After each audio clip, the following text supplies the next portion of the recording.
Ngunit ang karunungang buhat sa itaas, unay malinis, saka mapagpayapa, banayad, mapagbigay, puspos ng kaawaan at ng mabubuting bunga, walang pagtatangi, walang pagkukunwari.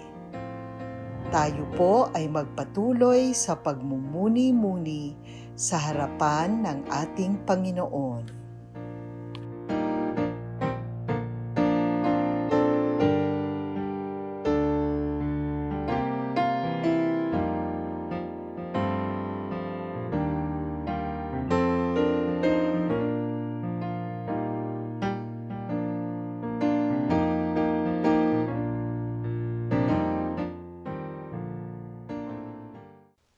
Tayo po ay manalangin.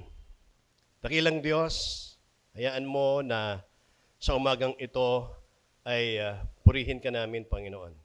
Sambahin ka namin sa Espiritu at sa katotohanan, Ama. Hayaan mo na magpasalamat kami sa umagang ito sa aming pagsamba, Panginoon.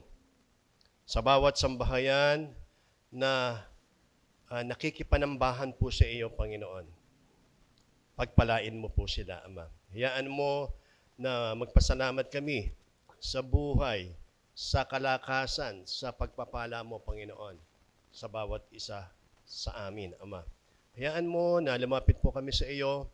Inihingi namin ng kapatawaran ang lahat ng aming mga nagawang pagkakamali, mga nagawang pagkakasala, sa anumang kaparaanan, sa aming pag-iisip, pagsasalita, sa aming pagkilos, Panginoon, patawad, Panginoon, sa lahat ng ito. Patuloy po kaming sumasamba po sa iyo, Panginoon. Dalangin po namin sa iyo ang aming bansa, ang aming Pangulo. Pagpalain mo siya, patuloy mo siyang bigyan ng kalakasan, Panginoon, kagalingan sa kaniyang lupang katawan, Panginoon. Dalayan po namin sa iyo ang kanyang pangunguna sa bansang ito na kung saan nandoon yung pandemya na aming kinakaharap. Pagpalain mo siya, pagpalain mo ang lahat ng kanyang mga kasamahan sa gobyernong ito, Panginoon. Hayaan mo rin, patuloy po kaming lumalapit po sa iyo. Dalayan po namin sa iyo ang Iglesia Evangelica Unida de Cristo, Panginoon. Ang kaniyang mga generales, mga obispo, ang direktoryo, ang lahat ng mga pastor, ang lahat ng mga local churches, ang lahat ng mga anak mo na sumasamba sa umagang ito. Pakapagpalain mo po ang bawat isa po sa kanila. Ama, hayaan mo naman na idalangin po namin sa iyo ang aming iglesia, ang iglesia dito sa Tipas, ang bawat sambahayan, ang mga magulang, ang mga anak, na sa panahong ito ay maaaring ang iba ay nakararanas ng mga iba't ibang pagsubok sa buhay. Makita mo na sa kabila ng mga ganitong kalalagayan, nakikita mo silang nananatili ng kanilang pananampalataya po sa iyo. Pagpalain mo ang bawat isa. Palain po namin sa iyo ang aming konsilyo, Panginoon, ang bawat isang anak mo na pinili mo upang pangunahan ang iglesyang ito. Pagpalain mo po sila. Panginoon, patuloy pa po namin dalangin ang may mga karamdaman. Panginoon, ikaw ang patuloy na humipo at magpagaling po sa kanila, Panginoon. Kaya hayaan mo ng lahat ng ito na ang aming naisin ay ito'y iparating po sa iyo at ang katuparan ng mga ito'y magmumula po sa iyo sa iyong kalooban, Panginoon. Kaya ngayon pa lamang, Ama, pinupuri ka na namin at ibinibigay namin, Panginoon, ang aming pasasalamat. Maraming salamat, Ama. Ang lahat na ito'y aming dalangin sa pangalan ni Jesus. Amen.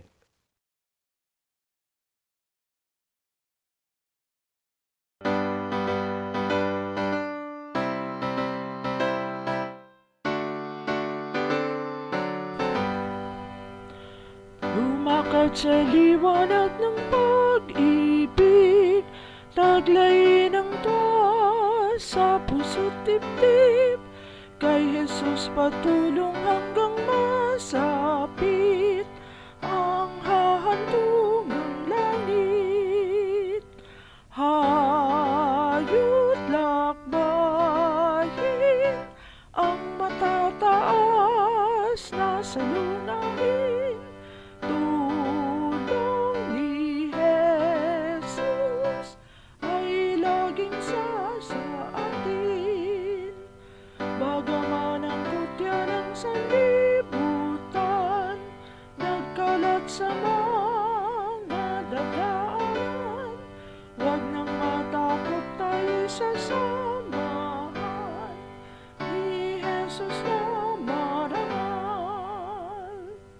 Hayot lakbayin ang matataas na salunahin.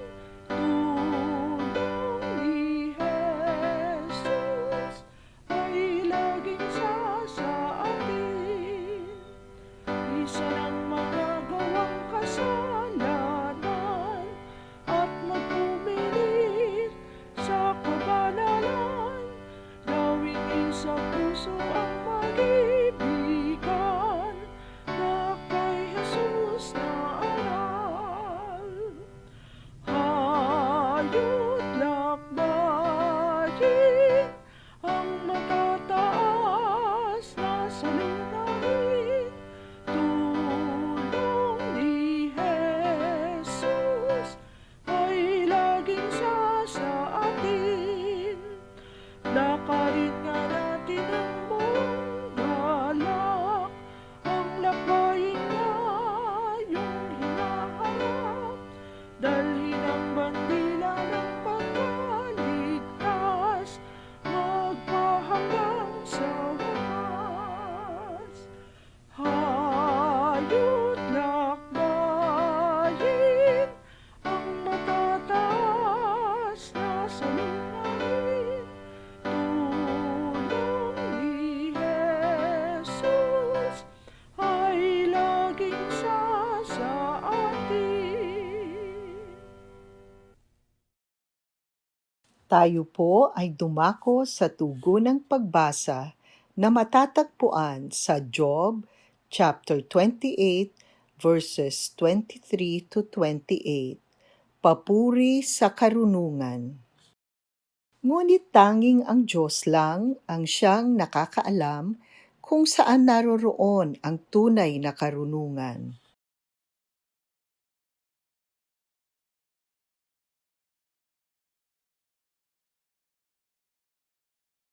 Ang hangin ay kanyang binigyan ng bigat. Ang karagatan ay itinakda niya ang sukat.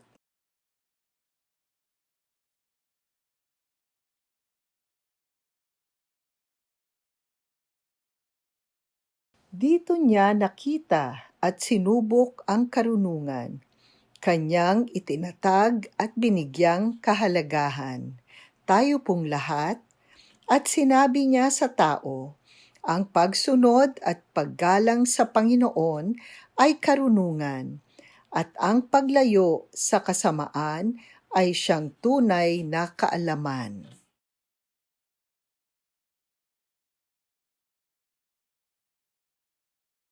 Sumasampalataya ako sa Diyos Amang makapangyarihan sa lahat, lumalang ng langit at lupa, at kay Hesukristo na anak na bugtong niya, Panginoon natin na sa hiwaga ng Espiritu Santo, ipinanganak ng Birheng Maria, nagdamdam ng hirap sa kahatulan ni Poncio Pilato, ipinako sa krus, namatay at inilibing, sa ikatlong araw ay nabuhay sa mga patay, umakyat sa langit at umupo sa kanan ng Diyos Amang makapangyarihan sa lahat. Doon magmumula at paririto upang humukom sa mga buhay at mga patay. Sinasampalatayanan ko ang Espiritu Santo, ang banal na iglesyang laganap, ang pagkakaisa ng mga banal, ang kapatawaran sa mga kasalanan, ang kabuhayan ng katawan at ang buhay na walang hanggan, siya nawa.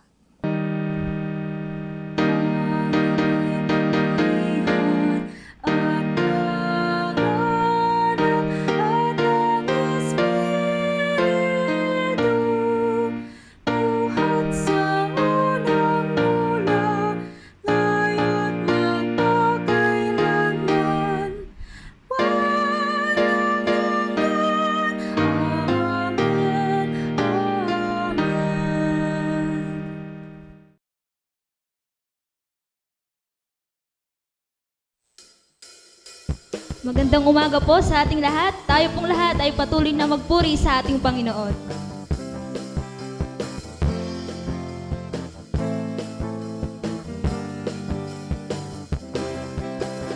Kung aking mamasdan ang kalawakan, hindi ko maunawaan ang iyong dahilan kung bakit ako'y pinili mo tinalagaan.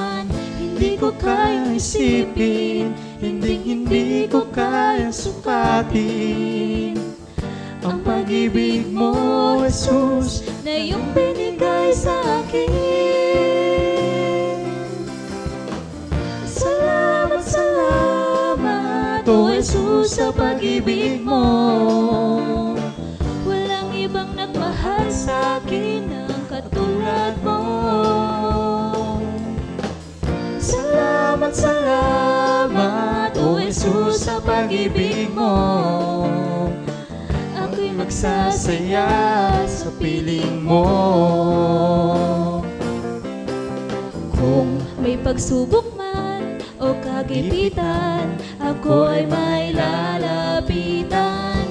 Ikaw, Jesus, ang aking sandigan, hindi mo ko pababayaan. Hindi ko kayang isipin, hindi ko kayang sukatin ang pag-ibig mo, Jesus, na iyong binigay sa akin. Salamat, salamat, O Jesus, sa pag-ibig mo. Walang ibang nagmahal sa akin ang katulad mo. Salamat, salamat, O Jesus, sa pag-ibig mo. Ako'y magsasaya sa piling mo. Buhay ko nang purihin ka, buhay ko nang sa'yo'y sumamba. Wala nang ibang nanaisin pa, kundi pasalamatan ka. Buhay ko na purihin ka, buhay ko na sa'yo'y sumamba. Wala nang ibang nanaisin pa, kundi pasalamatan ka. Buhay ko na purihin ka, buhay ko na sa'yo'y sumamba. Wala nang ibang nanaisin pa, kundi pasalamatan ka. Buhay ko na purihin ka, buhay ko na sa'yo'y sumamba. Wala nang ibang nanaisin pa, kundi pasalamatan ka. Salamat, salamat, O Jesus, sa pag-ibig mo. Walang ibang nagmahal sa akin ang katulad mo. Salamat, salamat, O Jesus, sa pag-ibig mo. Ako'y magsasaya sa piling mo.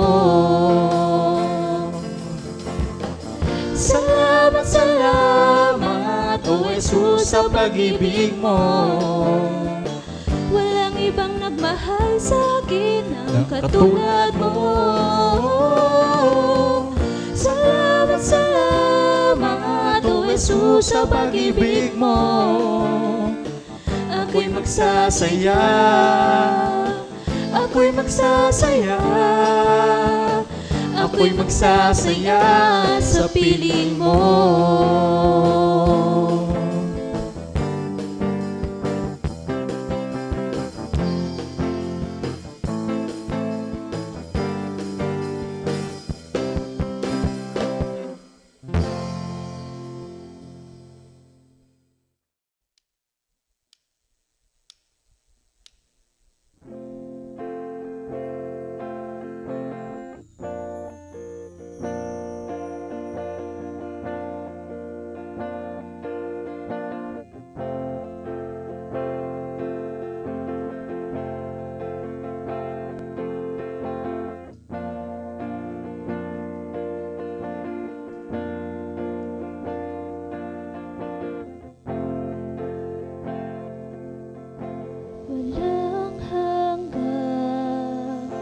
katapatan. Sa buhay ko'y lagi mong laan. Narito dahil sa biyaya mo. Habang buhay magpupuri sa iyo. Pupurihin ka sa awit, itataas ang aking tinig, itatanghal sa buhay ko'y tanging ikaw, O Diyos. Higit pa sa kalangitan, ang iyong kalwalhatian, kadakilan mo'y di mapapantayan. Walang hanggan katapatan. Sa buhay ko'y lagi mong laan. Narito dahil sa biyaya mo. Habang buhay magpupuri sa iyo. Pupurihin ka sa awit, itataas ang aking tinig, itatanghal sa buhay ko'y tanging ikaw, O Diyos. Higit pa sa kalangitan, ang iyong kalwalhatian, kadakilan mo'y di mapapantayan. Jesus, sa'yo ang kapurihan, kalwalhatian ngayon at magpakailanman. Jesus, sa'yo ang karangalan, kapangyarihan ngayon at magpakailanman. Pupurihin ka sa awit, itataas ang aking tinig, itatanghal sa buhay ko'y tanging ikaw, O Diyos. Higit pa sa kalangitan, ang iyong kalwalhatian, kadakilan mo'y di mapapantayan. Pupurihin ka sa awit, itataas ang aking tinig, itatanghal sa buhay ko'y tanging ikaw, O Diyos. Higit pa sa kalangitan, ang iyong kalwalhatian, kadakilan mo'y di mapapantayan.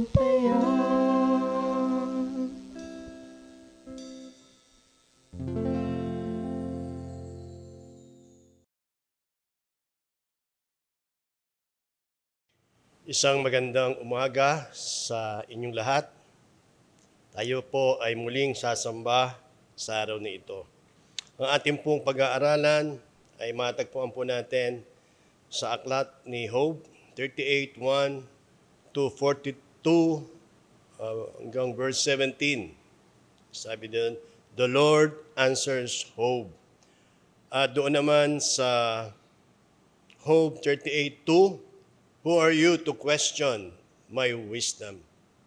Ang sinasabi dito ng ating Panginoon, sino ka upang mag-alinlangan sa aking kaalaman?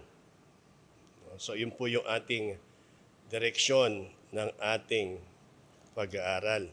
No? Alam nyo, sa ating pagbabasa, kung kayo ay nagpatuloy na pagbabasa, no, sa buhay nitong si Job, meron dong isang talata na sabi, ang salita nitong si Job ay bunga ng kaniyang kamangmangan. No? Maaring meron siyang pagkakilala sa Panginoon, sa salita ng ating Panginoon, o maaari namang wala siyang lubos na pagkakilala sa makapangyarihang Diyos. Ang sabi nga doon sa Proverbs 1:7, "The fear of the Lord is the beginning of knowledge, but the fools despise wisdom and instruction." Yun daw pagkatakot sa Panginoon ay simula ng kaalaman. Subalit, yung mga mangmang, binabaliwala yung karunungan at yung mga turo. No? So kaya maaaring itong sa kalalagayan ni Job, bagamat meron siyang takot sa Diyos, matuwid ang kanyang pamumuhay, maayos ang kanyang relasyon sa Diyos, subalit masabi nating hindi lubos o kapos sa kanyang pagkakilala sa ating Panginoon. Yeah. So itong ating pag-aaral sa buhay ni Job, alam natin, napag-aralan na natin yan, nabasa natin sa Sunday School, ilang linggo na natin itong napag-aralan. Subalit ngayong umaga ay atin na itong tatapusin at hahapyawan natin yung naging buhay nitong si Job. Sabi nga, siya ay pinagpala ng Diyos. Maayos ang kanyang relasyon. May takot sa Diyos. Sabi doon, pinagpala siya ng Diyos. Binigyan ng mga kayamanan. Ang kanyang pamilya, binigyan siya ng maayos na mga anak. At ang sabi doon, isang araw ay nakita ang ating Panginoon at itong Diablo. At tinanong siya ng ating Panginoon at ang sabi, nakita mo ba itong aking lingkod, itong si Job? Wala siyang katulad. Matuwid ang kanyang pamumuhay. Maayos ang kanyang relasyon sa akin at may takot sa Diyos. Kaya ang sabi naman nitong Diablo, kaya lang naman siya ay may takot sa iyo sapagkat pinagpapala mo siya. Subukin mo alisin ang mga kayamanan niya, ang mga tinatangkilik niya. Tingnan ko kung matakot pa siya sa iyo. Sabi ng Panginoon, sige, subukin mo siya. So, anong nangyari? Nawala ang kanyang kayamanan, ang kanyang mga anak, at ang sabi doon ay nung nagkita sila, kaya lang naman may takot sa iyo ang iyang si Job. Gagawin niya ang lahat ng bagay, wag lamang siyang mamatay. Kaya nga sabi ng ating Panginoon doon, alam natin yon. Okay, so sige, ikaw na bahala sa kanya. Ikaw na bahala sa kanyang katawan. Huwag mo lamang siyang papatayin. Noong namatay ang kanyang anak, ang sabi nga niya doon, hubad akong lumabas sa tiyan ng aking ina, hubad din akong babalik sa alabok. Si Yahweh ang nagbibigay, siya rin ang kukuha. Purihin si Yahweh. At nung sabi nga doon, kaya pinagsugat ang buo niyang katawan mula ulo hanggang talampakan. Sabi ng kanyang asawa, hindi ka pa ba magbabago? Sumpain muna ang Diyos nang mamatay ka na. Sabi nitong si Job, hindi mo nalalaman ang iyong sinasabi. Sa kaginhawahan ka lang ba titingin at hindi sa kahirapan? At ang sabi doon, hindi nagbago o hindi nagkaroon ng kasalanan itong si Job. Ang sabi doon, ano ba yung mga nawala rin sa kanya? Nawalan ng mga kaibigan itong si Job.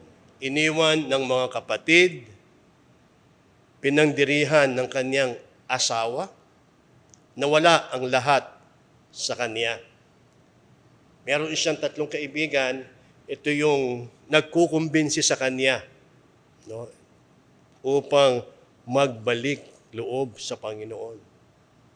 Marami silang sinasabi, subalit hindi nila nakumbinsi itong si Job para manumbalik siya sa ating Panginoon.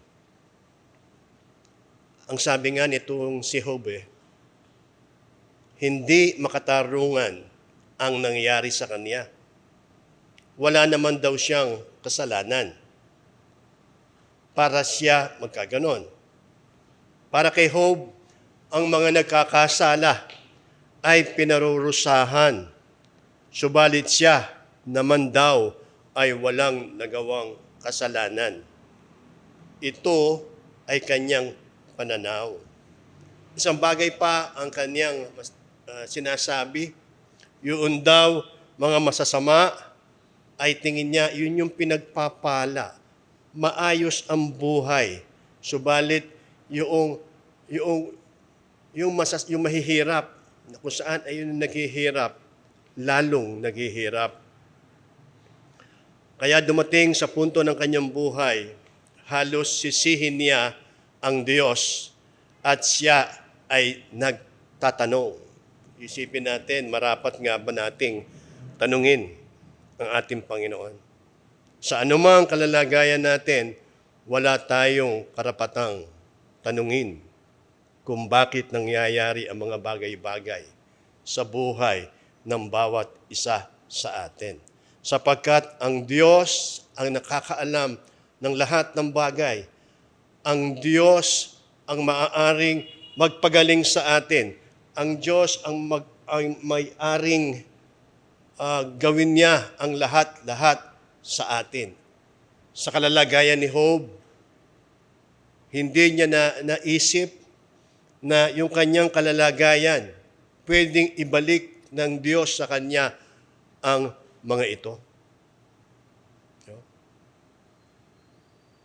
Kaya ang sabi nga niya doon mabuti pang mamatay na ako. Mabuti pang hindi na ako ipinaglihi ng aking ina. Mabuti pang hindi na ako ipinanganak at nung ipinanganak ako, sana namatay na lang ako upang hindi niya dinadanas ang kahirapang iyon. Kung tayo kaya ang lumagay sa katatayuan nitong si Job, ganon din kaya ang ating kaisipan. Kung isipin nga natin parang may katwiran nga si Job, no? Na sabi nga siya'y matuwid, may takot sa Diyos, maayos ang relasyon sa Diyos. Subalit dumating nga yung pagkakataon na nangyari sa kanya ang bagay na ito at parabagang kinu-question niya. Actually, kinu-question na nga niya ang kaalaman nitong ating Panginoon. Ano ba yung hindi alam nitong si Job kung bakit nangyari sa kanya ang mga bagay na iyon? Ang hindi alam ni Job ay sinubok ang kanyang katatagan, ang kanyang pananampalataya. Ang sabi ng Diyos sa Diablo, lahat ay magagawa mo sa kanya, huwag mo lamang siyang papatayin. Yun ang hindi alam nitong si Job. Sa ating pag-aaral, sa pagtatapos noong buhay nitong si Job, sabi doon sa chapter 40, ang kapahayagan ng kapangyarihan ng Diyos. So, nabasa nyo na yan. Yung mga hindi nakakabasa, balikan, basahin. At dito pinakita ng Diyos yung kaniyang kapangyarihan. At nung sinabi ng Panginoon yung kanyang yung kanyang kayang gawin, naisip nitong si Job na dapat niyang pagsisihan ang kanyang mga pagkakamali. So, kinilala ni Job ang kanyang pagkakamali. No? So, alam nyo, yun yung pinakamahalaga sa buhay ng isang tao eh. Yung nalaman niya na siya ay nagkamali, aminin niya na siya ay nagkamali.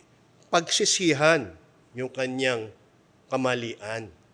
Ito yung ginawa nitong si Job. At doon sa pinakahuli, ang sabi doon, binalik ang dating kabuhayan ni Job. So ito naman yung sinasabi ko nga kanina eh. Kung alam nga lang ba ni Job yung kanyang kalalagayan na sinusubok lang siya at tinitignan yung kanyang katatagan at yung kanyang pananampalataya. So, kung nandun lang yung katatagan ng kanyang pagtitiwala sa ating makapangyarihan Diyos, yung kanyang kalalagayan, bagamat napakahirap, kayang ibalik ng Panginoon ang lahat-lahat ng nawawala sa atin o nawala sa atin, katulad nitong si Job. At ang sabi doon sa chapter 40 nga, no? Ibinalik ang dating kabuhayan itong si Job. No? Sabi, yung kanyang kayamanan, dinoble, nagkaroon siya ng mga anak muli. At ang sabi, yung kanyang mga mahal sa buhay, yung kanyang mga kaibigan, bumalik sa kanya at nag-celebrate sila. No? At ang sabi doon sa bandang huli doon nakasama pa niya ang kanyang mga apo hanggang sa ika-4 na saling lahi. No?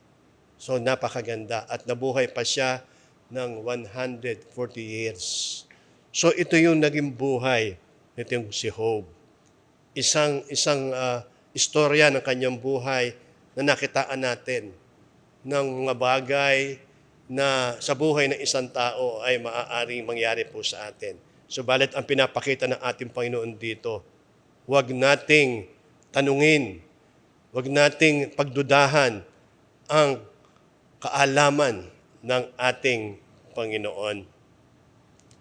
Sa ating panahon ng pandemya, marami ang nahihirapan, nawalan ng mga mahal sa buhay, mga nagkakasakit, nawalan ng mga trabaho, naroon ang kanilang alalahanin, nawalan ng pag-asa sa buhay. Subalit, nasa atin ang salita ng Diyos na panghawakan lamang natin ang kanyang mga pangako. Basahin ang kanyang salita at pagbulay-bulayan. Ang sabi nga doon sa sulat ni Apostol Pablo sa ikalawang Timoteo, chapter 3, verse 16, lahat ng kasulat ay kinasihan ng Diyos at magagamit sa pagtuturo ng katotohanan, sa pagpapabulaan sa maling aral at pagtutuwid sa likong gawain at sa pag-akay sa matuwid na pamumuhay. No? Sabi ko nga mapalad tayo. No? Nasa atin ang salita ng Diyos. Nasa atin ang kanyang mga pangako. Yun ang napakahalaga sa ating panahon ngayon. Ang sabi po doon sa awit, dito ko magtatapos. Ang sabi doon sa awit 119, verse 105. Salita mo ay isang tanglaw na sa akin ay patnubay. Liwanag na tumatanglaw sa landas kong daraanan. Napakagandang angkinin ang mga talatang ito na ipinakita sa atin. Alam nyo, yung awit 119, yung awit 119, dito po natin makikita ang mga utos ng Diyos. Ang mga salita ng Diyos na punong-puno ng mga pangako. Kaya sa inyong pagbabasa, balik-balikan nyo yun. Makikita niyo yung awit 119. Ito yung mga salita, mga pangako ng ating Panginoon kung magbabasahin lamang natin ang kanyang salita. Ang biyaya ng Panginoon ang sumaatin at naway itong buhay nitong si Job ay magbigay hindi lamang kaalaman sa atin, kung hindi sa panahon na dumaranas tayo ng anumang kalalagayan sa ating mga buhay. Tumapit lamang tayo sa Panginoon. Kilalanin natin ang ating pagkakamali at ang pagpapala ng Diyos ang patuloy na sa atin. Tayo po ay manalangin. Aming Diyos, Panginoon, marami pong salamat sa umagang ito, sa aming pag-aaral ng iyong mga salita, sa iyong mga katuruan. Tunay na napakabuti mo, Panginoon, na sa aming panahon ngayon ay nasa sa amin ang iyong salita. Ang kailangan na lang namin, Panginoon, ito yung pag-aralan, basahin, at pagbulay-bulayan kung ano nga ba ang ibinibigay na aral nito sa buhay ng bawat isa, lalong higit sa aming panahong kinakaharap. Panginoon, ang iyong biyaya at pagpapala ang patuloy naming maranasan, Panginoon, at maging matatag kami anuman ang nangyayari sa buhay ng iyong mga anak. Marami pong salamat, Ama.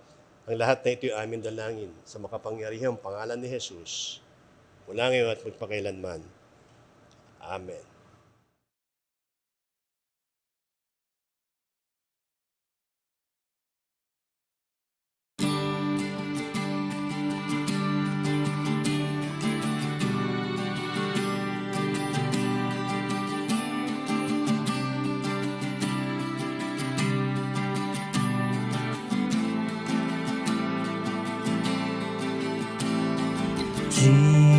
Jesus,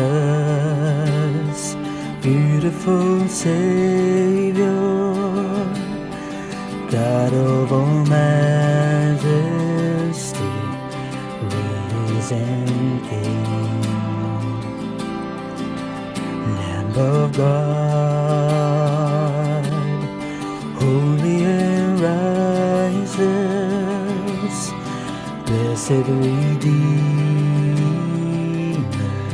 bright morning star. All the heavens shout your praise. All creation bows to worship you. How wonderful, how beautiful, name above every name, exalted high. How wonderful, how beautiful, Jesus your name above every name, Jesus.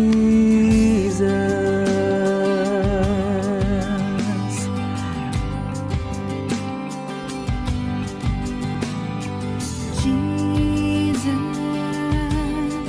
beautiful Savior, God of all majesty,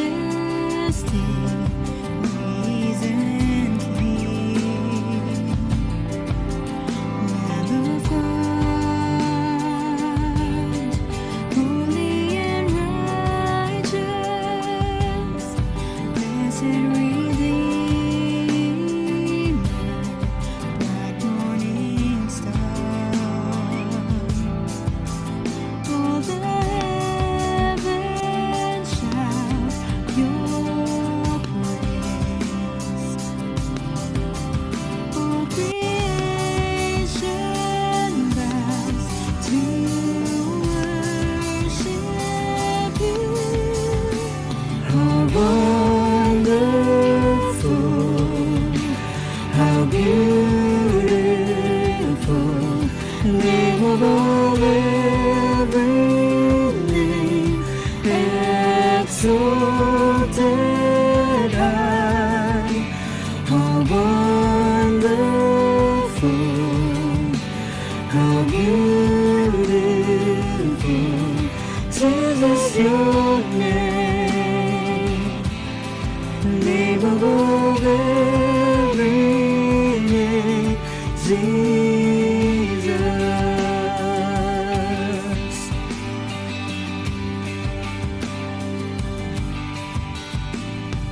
I will sing forever, Jesus, I love you.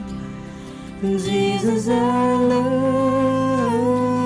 you. I will sing forever,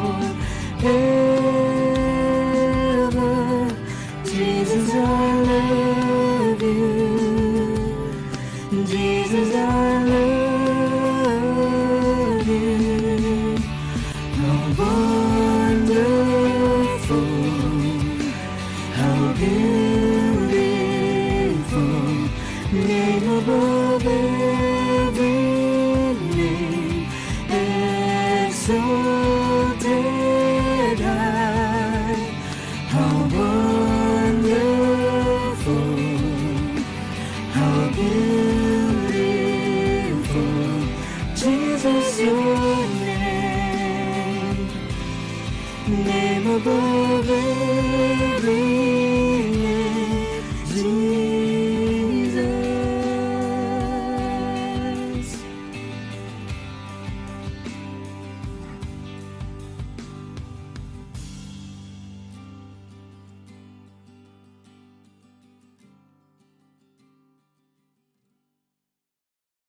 Sa ating pagpapatuloy ay hayaan niyo na lumapit po sa dakong harapan sa inyong mga kanya-kanyang tahanan sapagkat ating ipapanalangin at babasbasan ang lahat ng mga guro. No? Sapagkat noong nakaraang linggo ay hindi po natin sila na ipanalangin o nabasbasan. Kaya minarapat ko po na sila ay ipanalangin ngayon at basbasan. Kalinsabay po nito ay maaari na rin pong lumapit ang mga nagdaos ng kanilang kaarawan at yung mga anibersaryo ng kasal at iba pang mga pagpapasalamat sa ating Panginoon. Tayo po ay manalangin. Aming Diyos, Panginoon, patuloy po kaming sumasamba po sa iyo at hayaan mo na sa pagkakataong ito ay ilapit po namin sa iyo ang mga guro, ang mga teachers, Panginoon. Hayaan mo na ikaw ang patuloy na kumatagpo po sa kanila, Ama, sa anumang kanilang kalalagayan. Pagpalain mo po sila. Panginoon, patuloy mo silang bigyan ng karunungan, katiyagaan, kalakasan, Panginoon, sa panahon na ginagamit nila, Panginoon, ang kanilang buhay sa pagtuturo, Panginoon. Kaya pagpalain mo ang mga gurong ito, Panginoon, maging ang kanilang buong sambahayan. Panginoon, gayon din, dalayan po namin sa iyo ang may mga kaarawan. Panginoon, hayaan mo na patuloy mo silang bigyan ng mahabang buhay na kung saan nandun ang kalakasan at anuman yung kanilang mga naisin sa buhay, sa iyong kalooban, ang mga lahat ng mga ito, Panginoon, ay ipagkakaloob mo. Gayon din ang ilan, Ama, ay nagdaos ng kanilang anibersaryo ng kasal. Panginoon, pagpalain mo ang sambahayan, pagpalain mo ang mga mag-asawahan. Panginoon, ikaw ang patuloy na kumatagpo sa kanila. Pagpalain mo ang mga sambahayan, Panginoon. Gayon din, naroon din yung mga anak mo na tumanggap ng mga pagpapala at ang naisin nila, ito'y itaas po sa iyo na mayroong pasasalamat. Panginoon, sa pamamagitan ng pagtataas ng kamay ng iyong lingkod, pagpapatong sa kanilang mga ulo, igawad mo, Ama, ang iyong makapangyarihang basbas. Pagpalain nawa kayo ng Panginoon at ingatan kayo, paliwanagin nawa ng Panginoon ang kanyang mukha sa inyo at mahabag sa inyo. Ilingap nawa ng Panginoon ang kanyang mukha sa inyo at bigyan kayo ng kapayapaan. Mula ngayon at magpakailan-kailanman. Amen.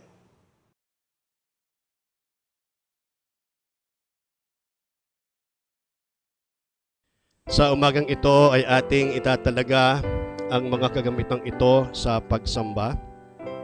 Ang 5 pirasong microphone,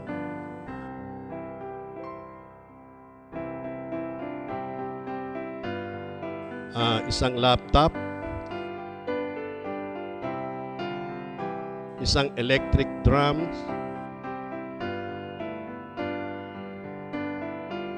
at isang TV set. Ang sabi po sa awit 29:1 and 2, mangagbigay kayo sa Panginoon o kayong mga anak ng makapangyarihan, mangagbigay sa Panginoon ng kaluwalhatian at kalakasan. Ibigay ninyo sa Panginoon ang kaluwalhatiang marapat sa kaniyang pangalan. Inyong sambahin ang Panginoon sa kagandahang kabanalan. Tayo po ay manalangin. Makapangyarihang Diyos, na sa iyo ay nangakabukas ang aming mga puso at alam mo ang lahat ng ninanasa namin at walang lihim na sa iyo'y nalilingid.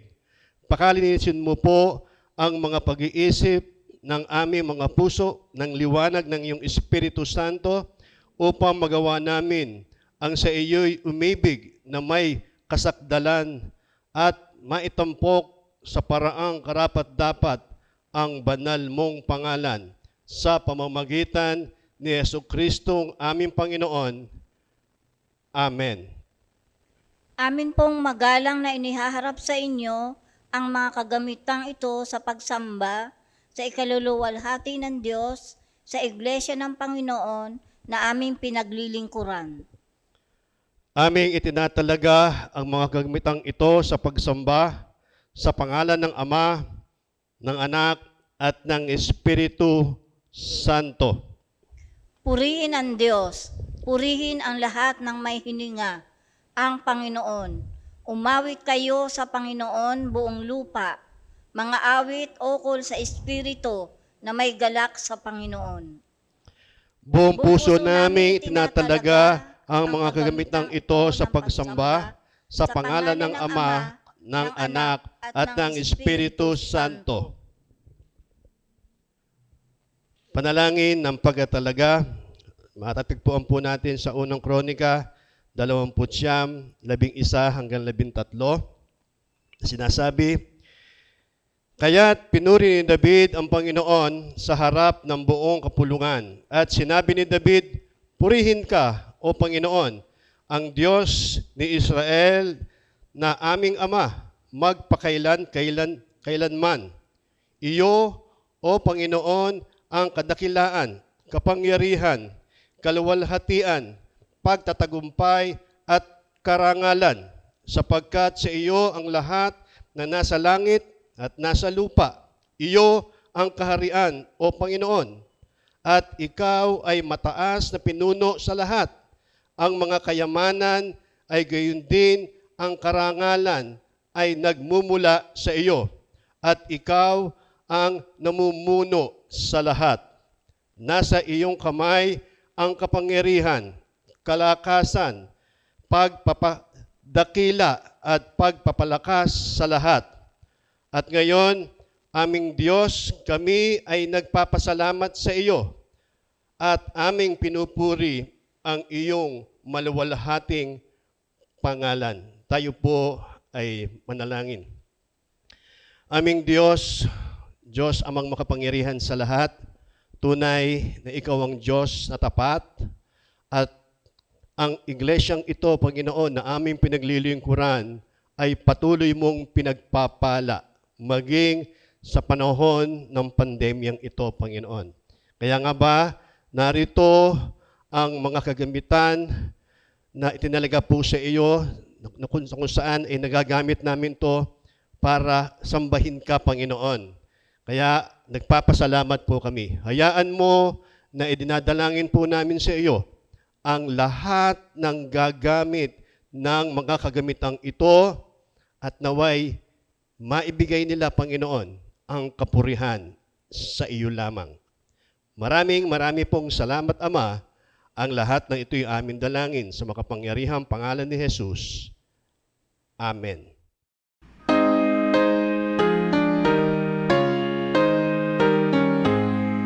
Ang Ama'y papurihan, Anak, Espiritong Banal, ng mga taong nilalang at ng tanang sanlangitan. Amen. Tayo po ay manalangin. Aming Diyos, Ama, marami pong salamat sa araw na ito. Ang araw na itinuro mo sa amin na sambahin ka namin, Panginoon. Maraming pong salamat sa kaayusan ng aming pananambahan at sa ganitong kalalagayan ay nandun yung aming pag-asa na nabigyan ka namin, Panginoon, ng kapurihan, ng kaluwalhatian, Ama. Kaya nga ba, Ama, sa pagkakataong ito, igawad mo, Ama, ang iyong makapangyarihang bendisyon. Ang biyaya ng ating Panginoon Kristo, ang pag-ibig ng Ama, ang pakikipisan ng banal na Espiritu, ang siya na mag-ingat at mag-ampon sa atin mula ngayon at magpakailan-kailanman. Amen.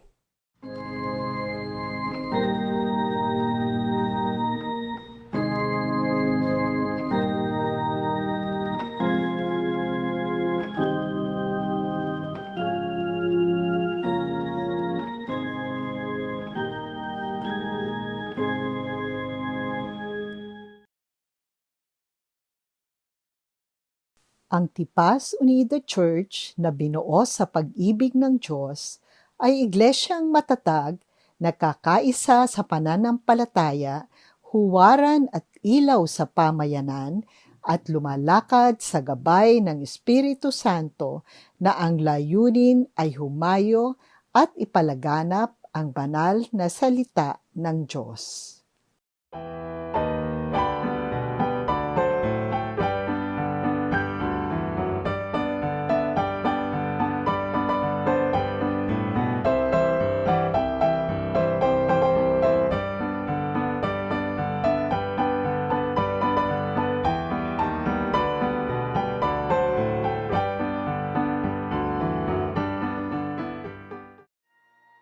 Kumusta po kayo mga kapatid? Ako po si Dr. Neptali Ordonez, Pangulo ng UNIDA Committee on Social Concerns at Laiko Director ng UNIDA Church. Tayo po ngayon ay humaharap sa isang hindi inaasahang malawakang pagkalat na isang bagong sakit, ang COVID-19. Nais po ng direktoryo ng UNIDA na masiguro nating ligtas ang mga miyembro sa sakit na ito sa patnubay ng Diyos at sa paggabay ng mga sumusunod na guidelines na binuo ng ating UNIDA Health Team. Ang COVID-19 po ay kumakalat sa pamamagitan ng respiratory droplets na lumalabas sa ating bibig at ilong kapag tayo ay nagsasalita, umaawit, umuubo o bumabahing. Kumakapit ito ng ilang oras sa mga surfaces ng mga bagay. Ilan sa mga sintomas ng COVID-19 ay lagnat, ubo at sipon, sakit ng lalamunan, diarrhea, maging pagkawala ng pang-amoy at panglasa. Narito ang mga pamamaraan upang ligtas nating maisagawa ang ating mga gawain sa ating bahay-sambahan. Mahalaga na bumuo ang bawat konsilyo ng local health teams na magsasaayos ng mga health protocols ayon sa guidelines na inilabas ng National UNIDA Health Team sa palibot-liham na ipinadala sa ating mga pastor. Sa pagdating ng mga miyembro sa bahay-sambahan, magtalaga ng ilang usher na kukuha ng temperatura at kukuha ng health declaration forms. Maglagay rin ng foot bath sa pintuan. Para sa mga simbahan na gumagamit ng pews, panatilihin ang 1 metrong layo na mga upuan upang mapatupad ang social distancing. Maaaring ang ilang pews ay para sa 2 tao at ang iba naman ay sa isa. Kung monoblock chairs ang gagamitin, paghiwa-hiwalayin na lamang. Isuot ang face mask sa kabuuan ng gawain o pananambahan. Iwasan ang paghawak sa mask at siguraduhing natatakpan nito ang bibig at ilong. May igting na inirekomenda ng UNIDA Health Team na ang praise and worship ay gawin na lamang recorded kahit may face-to-face service na. Ipalabas na lamang ang recorded praise and worship sa face-to-face and live stream worship. I-record na ang praise and worship higit na 24 hours bago ang face-to-face na worship service. Ang respiratory droplets ay pwedeng kumalat hanggang 3 metro sa pag-awit ng hindi nakamask. Ang droplets na ito ay maaaring manatili sa hangin sa loob ng ilang oras. Iwasan ang pagpapasahan ng mga microphones. Maglaan ng mics para sa bawat isang tao na may bahagi sa gawain. Siguraduhin na may proper ventilation ang loob ng bahay-sambahan. Kahit nakabukas ang aircon, magbukas pa rin ang ilang bintana para dumaloy ang hangin. Sa pangongolekta ng offering, gumamit na lamang ng stationary collection boxes. Hinihikayat rin ang paggamit ng digital wallet applications tulad ng GCash upang maiwasan ang paghawak sa pera. Matapos ang bawat gawain at pananambahan, i-disinfect ang lahat ng surfaces at ang kabuuan ng bahay-sambahan. Magtalaga ng volunteer na pag-aaralan maigi ang tamang disinfection protocols. Mga kapatid, napakahalaga na patuloy nating pangalagaan ang ating church community. Bagamat di tayo magkita face-to-face, meron tayong technology na tayo ay makakapag-small group at kumustahan pa rin online. Ilan lang po ito sa maraming pag-iingat na ating kailangang gawin sa panahon ng pandemya. Mababasa ninyo po ang kabuuan ng UNIDA COVID Health Guideline sa palibot liham mula sa ating direktoryo na makukuha ninyo sa inyong mga pastor or DPS. Mga kapatid at manggagawa ng iglesia, tayo po ay nag-iingat hindi dahil sa ating takot, ngunit dahil sa ating pagmamahal sa isa't isa. Sabi po sa unang Pedro 5:2, alagaan ninyo ang kawan ng Diyos na ipinagkatiwala sa inyo. Alagaan ninyo ito ng maluwag sa inyong loob at hindi napipilitan lamang. Yan ang nais ng Diyos. Nawa po ay lagi tayong gabayan at pagpalain ng ating Diyos. Ingat po tayo.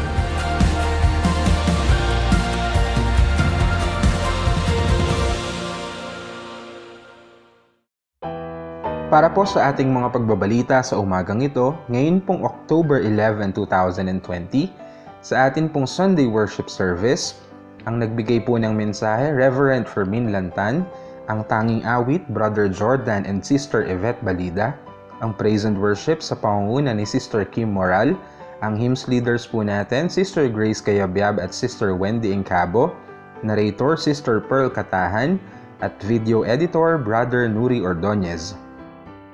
Sa atin naman pong Family Midweek Worship and Prayer Meeting ngayon pong October 15, ito po ay 7:30 ng gabi.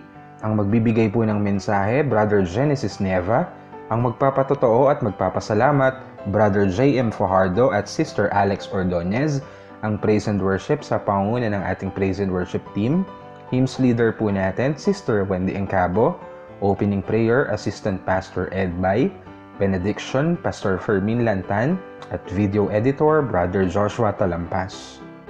Makikita rin po natin sa ating mga screens ang mga magiging speakers ng ating Family Midweek Worship and Prayer Meeting. Sa October 22, Assistant Pastor Ed Bay, October 29, Sister Olineva, November 5, Sister Hasmin Bana, November 12, ang inyo pong lingkod, November 19, Sister Clarice Pagkalinawan, at November 26, Brother Erin Lantan. Ang lahat po ay patuloy na inaanyayahan na makiisa at dumalo sa atin pong Sunday School. Ito po ay sa ganap na 8 ng umaga. Ang gabay po sa Sunday School at Zoom link ay ipapadala po sa TUC Members Chat Group. Sa darating naman po na October 18 sa atin pong Sunday Worship Service, ang magbibigay po ng mensahe, Predicador June Pagsisihan, tanging awit, TUC Children's Choir, praise and worship sa pangunguna ni Brother G-Boy Ocol, hymns leaders po natin, Sister Grace Cayabyab at Sister Wendy Encabo, narrator, Assistant Pastor Joey Talampas, video editor, Brother Nuri Ordonez. Paalala po mula sa M310 Club, ang atin pong mga ikapo ay maaaring i-deposit via BPI Savings Account Number 179065. Ang account name po ay Tipas Unida Church. Ang deposit slip ay kunan ng picture sa phone at ipadala as private message kay kapatid na Lady Filio para ma-record. Gayun din po, maaari nyo pong gamitin ang inyong mga bangko, GCash, PayMaya, Smart Padala, o iba pa sa pag-transfer sa TUC BPI account. Gayun din po, ang ating mga ikapu ay maaaring ibigay ng cash. Iabot sa tahanan ng kapatid Dr. Nep Ordonez, lakipan ng pangalan, petsa at halaga. Makikita rin po natin ang schedule ng atin pong Bible reading and reflection para sa linggong ito.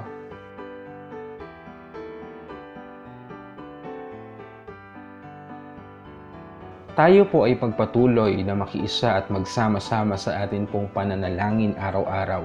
Ito po ay sa ganap na ika-9 ng umaga, ika-3 ng hapon at ika-9 ng gabi. Karagdagang pagbabalita po mula sa kalipunan ng paaralang lingguhan ng atin pong distrito. Magkakaroon po ng Virtual Sunday School Fellowship. Ito po ay sa October 17, Sabado po sa ganap na ika-2 ng hapon. Ito po ay live sa Facebook page na Sunday School District, Metro Manila 2. Ang magiging speaker po ay si Sister Carmi Padlan Avante.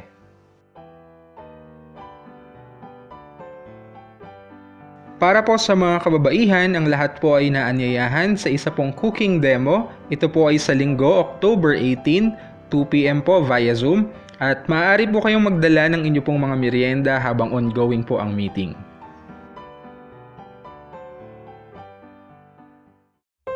Atin pong batiin ang ating mga kapatiran na magdiriwang ng kanilang kaarawan sa linggong ito. Sa October 14 po, Brother George Balida. Sa October 15, Brother Edward Odencio. At sa October 15 din po, Sister Cha Emosino.